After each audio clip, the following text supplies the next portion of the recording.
भाइयों का कमेंट आता है कि धनिया में पीलापन को कैसे दूर करें, तो उसके लिए आपको बता दें किसान भाई, स्वागत है आप सबका आपके अपने यूट्यूब चैनल लोहदार फार्म में। किसान भाई आज की इस वीडियो में हम लोग बात करेंगे कि अगर आप 100% रिस्क ले करके इस बरसात में आने की जुलाई के महीना में अगर आप धनिया की खेती करते हैं तो किसान भाई मात्र 30 से 40 दिन में आप 1 से 1.5 लाख रुपये आराम से कमा सकते हैं। अगर आपका धनिया का खेत में जल जमाव जैसे शिकायत हो रहा है, अगर आपका धनिया का खेत में 2 से 3 दिन तक जल जमाव हो रहा है किसान भाई, तो आपका जो पूरा खेत है वो धनिया का जो खेत है वो गल जाएगा। तो आज की इस वीडियो में हम लोग बात करेंगे कि आप धनिया का खेती बरसात जैसे मुश्किल समय में, अब लगातार बारिश हो रही है ऐसे समय आप धनिया की खेती कैसे कर सकते हैं और इसका जो मुनाफा हो कैसे ले सकते हैं।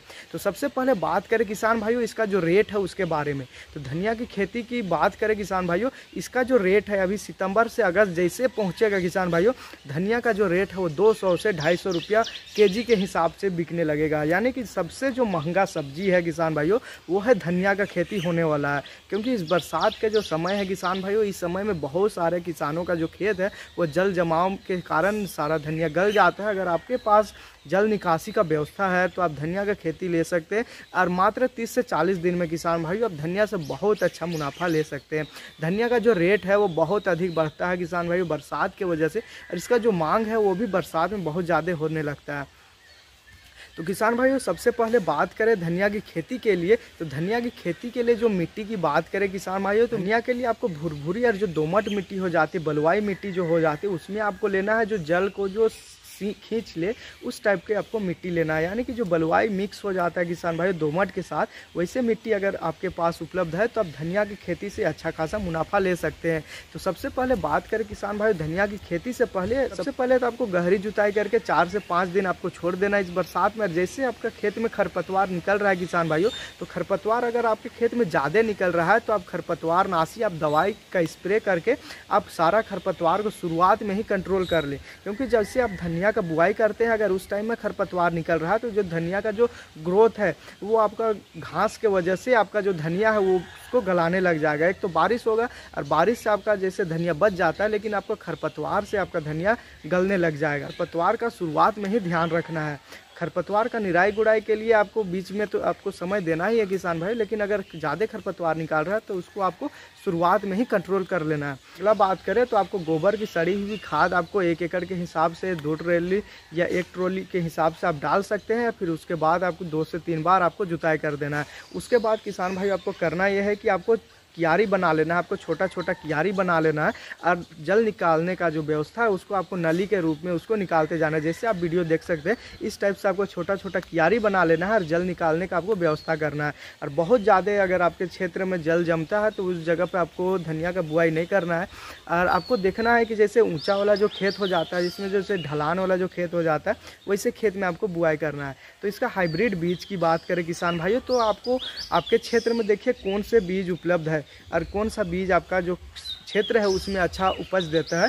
लेकिन अगर मार्केट की बात करें किसान भाई तो एक नामधारी का सीड करके आता है, नामधारी का आपका समृद्धि करके एक धनिया का बीज आता है, वो भी बहुत अच्छा हाइब्रिड का बीज है किसान भाई। उसके बाद अशोका का एक बीज आता है, वो भी अच्छा खासा बीज है। ये दोनों बीज अगर आपके पास उपलब्ध है, आपका मार्केट में उपलब्ध है, तो ये दोनों बीज को आप लगा सकते हैं। या फिर आपको देखिए मार्केट में जो भी बीज उपलब्ध है वो बीज का आप चुनाव करके आप इसको लगा सकते हैं। धनिया लगाने से पहले किसान भाई इसका जो जैसे आप बुआई करते हैं, धनिया का जो बुआई करेंगे उस टाइम में आपका जो खेत है वो भुरभुरा होना चाहिए, उसका गीला नहीं होना चाहिए। उसके बाद भुरभुरा होने के बाद किसान भाइयों इसको तोड़ लेना है। इसका जो बीज है उसको आपको शुरुआत में ही तोड़ लेना है, बीज टूट जाएगा किसान भाई। उसके बाद इसको बुआई कर देना। बुआई करने के बाद इसके ऊपर आप हल्की हल्की गोबर की खाद डाल सकते हैं और गोबर की खाद के साथ किसान भाई आप मिट्टी का भी आप चढ़ाव कर सकते हैं। कुछ इस टाइप से आपको मिट्टी को ढक देना है। अगर संभव हो रहा है किसान भाई तो पूरा 1 एकड़ के हिसाब से अगर आप बुआई की है तो आप मुश्किल हो जाएगा तो आप उस समय में छोड़ सकते हैं। लेकिन अगर आप छोटा जगह में अगर आप धनिया का बुआई कर रहे हैं तो इस टाइप से आपको मिट्टी को आपको ऊपर में चढ़ा देना है। जैसे बरसात के समय में अगर आप धनिया के बुआई कर रहे हैं तो आपको सिंचाई बिल्कुल ही नहीं करना है किसान भाई, क्योंकि बारिश बहुत ज़्यादा होती है और जैसे बाढ़ आने का जो संभावना है किसान भाई वैसे क्षेत्र में तो आपको आपको भूल कर भी धनिया का बुआई नहीं करना है। अगर आप वैसे क्षेत्र में बुआई करते हैं तो आपका सारा धनिया गल जाएगा, आपका सारा पैसा भी बर्बाद हो जाएगा, जो मेहनत है वो भी बर्बाद हो जाएगा। तो देखिए जल निकासी का मेन तो आपको जल निकासी का व्यवस्था देखना है। अगर आप रिस्क लेते हैं और निकाल लेते हैं तो आपको बहुत अच्छा खासा मुनाफा होगा। बुआई करने के बाद किसान भाइयों खाद की बात करें तो आप 20 दिन के बाद इसमें आप स्प्रे के रूप में आप DAP या यूरिया का स्प्रे भी कर सकते हैं, या फिर आप हल्की हल्की छिड़काव विधि के द्वारा आप खाद भी डाल सकते हैं। लेकिन आपको ध्यान रखना है कि जैसे आप खाद डालेंगे उसके बाद बारिश हो और नहीं डाल होता है किसान भाई, तो आपको सिंचाई भी करना पड़ेगा। हार्वेस्टिंग की बात करें किसान भाई तो आप देखिए मार्केट में कैसे रेट बढ़ रहा है, रेट के हिसाब से इसका आप हार्वेस्टिंग कीजिए, क्योंकि ये 30 दिन 40 दिन का भी हो जाता है तो भी ये मार्केट में अच्छा खासा बिकता है। अगर आप पहले रेट बढ़ रहा है तो उस टाइम भी आप छोटा साइज में भी आप उखाड़ करके बेच सकते हैं, या फिर रेट नहीं बढ़ रहा है उस टाइम आप रुक जाइए कुछ दिन, उसके बाद भी आप उखाड़ करके बेच सकते हैं। किसान भाइयों धनिया में लगने वाले रोग की बात करें तो धनिया में सबसे ज़्यादा पीलापन वाला जो समस्या है वो बहुत ज़्यादा बढ़ जाता है। बहुत किसान भाइयों का कमेंट आता है कि धनिया में पीलापन को कैसे दूर करें, तो उसके लिए आपको बता दें किसान भाइयों कि बहुत ज़्यादा नमी पड़ने की वजह से पीलापन होता है, और बहुत ज़्यादा बारिश होने की वजह से आपको जो धनिया हो उसका पत्ता हो गलने लगता है। तो अगर आपका जल जमाव हो रहा है तो आप पानी जल निकालने का व्यवस्था कीजिए।